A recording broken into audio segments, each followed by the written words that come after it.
আমি একটি ব্যস্ত শহরে বাস করি, যেখানে দিনের বেলা চারিদিকে শুধু কোলাহল আর যান্ত্রিকতা। কিন্তু গভীর রাতে যখন পুরো শহর ঘুমে কাঁদা, তখন আমার ঘরে এক অদ্ভুত নীরবতা নেমে আসে। আমি এক অদ্ভুত একাকিত্ব আর এক অদৃশ্য টান অনুভব করি। মাঝে মাঝে মনে হয় কোনো এক গভীর রহস্য আমাকে ডাকছে।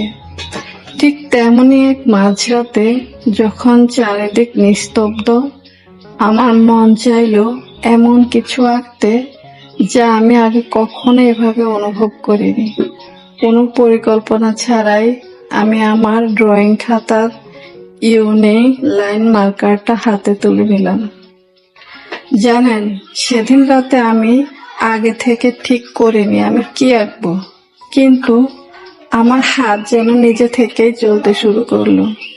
যখন প্রথম কালো রঙের আঁচড়টি খাতার বুকে পড়লো, আমার